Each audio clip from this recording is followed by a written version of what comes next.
Finland का पाकिस्तान, अफगानिस्तान और Myanmar में सिफारत खाने बंद करने का फैसला। इक्तिसादी ताल्लुकात की वजह से सिफारत खाने बंद करने का ही फैसला किया है। फिनलैंड ने अपनी एम्बेसीज पाकिस्तान में बंद कर दी है।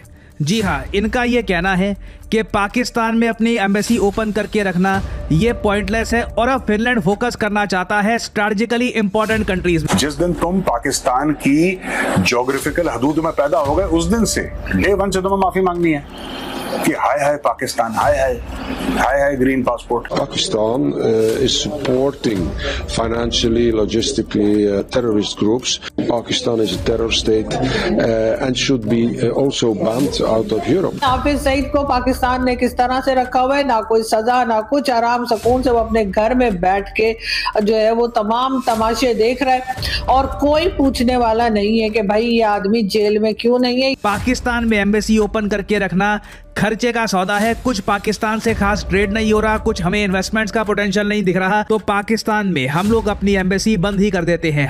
ना तुम्हें सोचना, ना कोई टेंशन, ना कोई स्ट्रेस, खाए पिए पलट के सो गए, फिर खाए पिए सो गए। ये तो पूरी कौम चल रही है ऐसे। कोई प्रोडक्टिविटी नहीं, जीरो, कोई एक्सपोर्ट नहीं, कोई इंपोर्ट नहीं, कोई डिप्लोमेसी नहीं। ये हमारी गलतियों का इंतजार कर रहे हैं, बल्कि हमाकतों का इंतजार कर रहे हैं कि एक आध हमाकत बड़े साइज की ऐसी कर दें कि बना बनाया मौका प्लेट में रखकर इनको पेश करें और ये फिर अपनी चाल चल दें। फिनलैंड एक बहुत इंपॉर्टेंट इकोनॉमी है। रिसेंटली आपने देखा होगा फिनलैंड की तरफ से एक बहुत इंपॉर्टेंट स्टेटमेंट भी आई थी जिसको मैंने कवर किया था कि India is the future global power. और भारत में फिनलैंड आप अगर देखो तो बिलियंस की इन्वेस्टमेंट की बात कर रहा है। इंडिया के काफी अच्छे रिलेशन है फिनलैंड के साथ। हाय हाय ग्रीन पासपोर्ट, ये सब होना जिनको समझ में नहीं आता। तो मतलब प्राउड फील नहीं करना चाहिए ना कि आपको इतनी सिक्योरिटी देनी पड़ रही है उनको। अरे ये बहुत यार, देखो जब भी कोई आता है इंसान तो घूमना चाहता है। जैसे हम हैं इस वक्त जोधपुर में हैं, घूम रहे हैं, कोई परेशान नहीं कर रहा, घूमो रात दिन घूमो, है ना। खाओ यहाँ पे, क्या है यहाँ पे, घेवर, बालूशाही, बालूशाही, बालूशाही, दाल बाटी चूरमा, प्याज के वो कचौड़ियाँ, प्याज की कचौड़ियाँ, राइट। कोई पूछ रहा है आपको, आराम से जाओ, खरीदो, खाओ। ये होना चाहिए माहौल। ये नहीं कि हम यहाँ पे उतरे तो यहाँ पे पता लगा 15 कमांडो आ गए, 15 पीछे, फिर लोग खुश हो रहे हैं कि साहब देखो क्या सिक्योरिटी दी। अरे सिक्योरिटी क्योंकि हलक सूखा हुआ है यहाँ पे आदमी का, पता लगा कभी बम फट। ऐसा थोड़ा ना होना चाहिए। अफगानिस्तान अनफॉर्चुनेटली जो आज के समय स्थिति में है उसके पीछे पाकिस्तान का बहुत बड़ा रोल है। आई थिंक अगर पाकिस्तान अफगानिस्तान को डिस्टेबलाइज ना करता तो अफगानिस्तान इतनी ज्यादा खराब हालत में ना होता। और अब तो खैर पाकिस्तान आए दिन वहां पे सिविलियंस को बॉम्ब भी कर रहा है। आतंकवाद भी आप अगर देखो तो काफी फैलाया जा रहा है वहां पे। तो अफगानिस्तान का केस मैं कहूंगा काफी हद तक अनफॉर्चुनेट है। पाकिस्तान का केस अगर हम देखें तो सिंपल सी बात है, स्नेक्स इन योर बैकयार्ड। खुद अपने बैकयार्ड में इन लोगों ने सांप पाले हैं तो अब आज के समय कंट्रोल नहीं कर पा रहे और साथ ही साथ अपनी इकोनॉमी पर कभी फोकस किया नहीं, तो पाकिस्तान ऑब्वियसली यहाँ पे आएगा। और पाकिस्तान ने बोला है कि अफगानिस्तान के खिलाफ ना हम एक मिलिट्री एक्शन करने वाले थे, बट कतर के कहने की वजह से हमने वो एक्शन नहीं किया। कतर ने बोला इसलिए हमने वो चीज नहीं करी।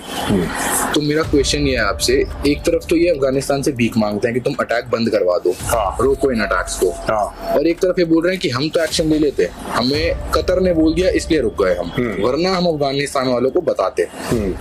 तो क्या माइंडसेट है इनका कि कभी एक तरफ, कभी ये खुद बोल रहे हैं, कभी भीख मांग रहे हैं कि रुक जाओ, कभी बोल रहे हैं कि हम अटैक करने वाले थे तुम पे।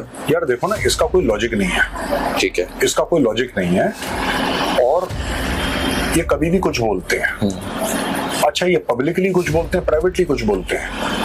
ये पब्लिकली हम हमला कर देंगे, ये कर देंगे, एक आधा स्ट्राइक भी। प्राइवेटली आपने वो देखा, वो पाकिस्तानी वो जो नकवी था उनका जो अरे पीसीबी का भी चेयरमैन इनका इंटीरियर मिनिस्टर है मोहसिन नकवी, वो जब तालिबान के मंत्री से मिल रहा है, कैसे मिल रहा है, लिटरली भीख मांग रहा है उसके सामने।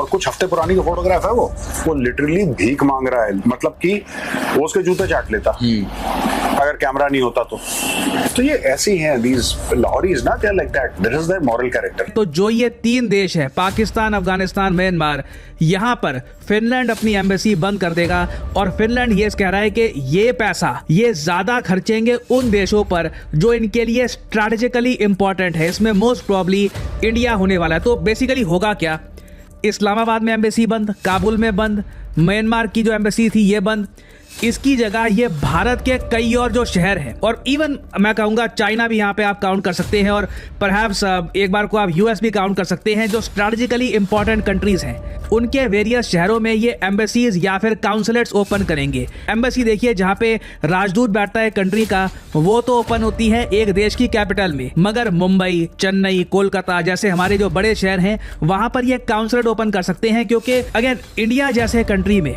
इनको पोटेंशियल जरा दिख रहा है, इनको साफ साफ दिख रहा है आने वाले समय में यूरोप और इंडिया के बीच में एक फ्री ट्रेड एग्रीमेंट साइन होने वाला है, तो focus should be on India. और ये मैं कहूँगा पाकिस्तान के लिए एक बहुत बड़ा रियलिटी चेक है कि इनकी इंटरनेशनल पोजीशन इस वक्त कहां पर पहुंच चुकी है। आज से 2 साल पहले एक न्यूज़ ये भी आई थी कि फिनलैंड के बिल्कुल साथ में जो एक और देश है स्वीडन, जो नोबेल पुरस्कार देता है, आपको पता होगा नोबेल प्राइज 2 कंट्रीज में दिए जाते हैं, स्वीडन और नॉर्वे में। नॉर्वे में मिलता है पीस प्राइज, स्वीडन में मिलता है लिटरेचर और वेरियस और फील्ड्स का जो नोबेल प्राइज होता है वो दिया जाता है स्वीडन में। तो स्वीडन ने भी यही काम किया था, अपनी एम्बेसी पाकिस्तान में बंद कर दी थी।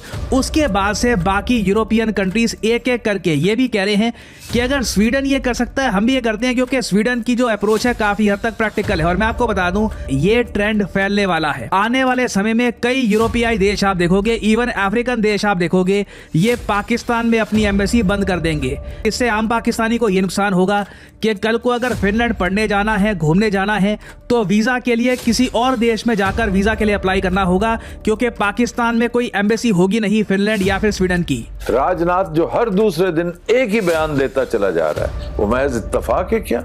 हर भारतीय जर्नैल किसी न किसी टीवी चैनल पर बैठा हुआ संदूर गर्दी कर रहा होता है। ये महज इत्तेफाक नहीं है, ये नजर नहीं आता, ये प्लान है जिसके तहत ये चल रहे हैं। इन्हें किसी किस्म की जल्दी नहीं है, किसी उजलत में काम नहीं करना चाहते। ये हमारी गलतियों का इंतजार कर रहे हैं, बल्कि हमाकतों का इंतजार कर रहे हैं कि एक आध हमाकत बड़े साइज की ऐसी कर दें कि बना बनाया मौका प्लेट में रखकर इनको पेश करें और ये फिर अपनी चाल चल दें। ये सब कुछ महज इत्तेफाक नहीं है। अब दोस्त बार बार इसकी टाइमलाइन की तरफ आते हैं कि ये कब होगा। आप इतने महीनों से कहते चले आ रहे, भाई महीने हो गए ना, कुछ सदियों से तो नहीं कह रहा ना, कुछ दहाइयों से तो नहीं कह रहा, सालों से तो नहीं कह रहा, तो इंतजार करें। मेरे पास टाइमलाइन नहीं है, हमेशा कहता हूं मैं। दर्जा हरारत जिस मकाम पर पहुंच गया है और हमारी हमाकतें बतदरीज उसे पहुंचाती चली जा रही हैं, उससे अंदाजा यही होता है कि प्रोबेबली इसी महीने कुछ ना कुछ हलचल जरूर शुरू हो जाएगी। मैं चूंकि पूरी कोशिश करता हूं कि मामला मुख्तसर ही रहे, आखिर में इख्तिसार के साथ गुफ्तगू खलीफा से मुताल्लिक। मैंने इस बारे जो कुछ कहना था वो कह दिया है और अल्हम्दुलिल्लाह अपनी बात पर चट्टान की तरह कायम हूं।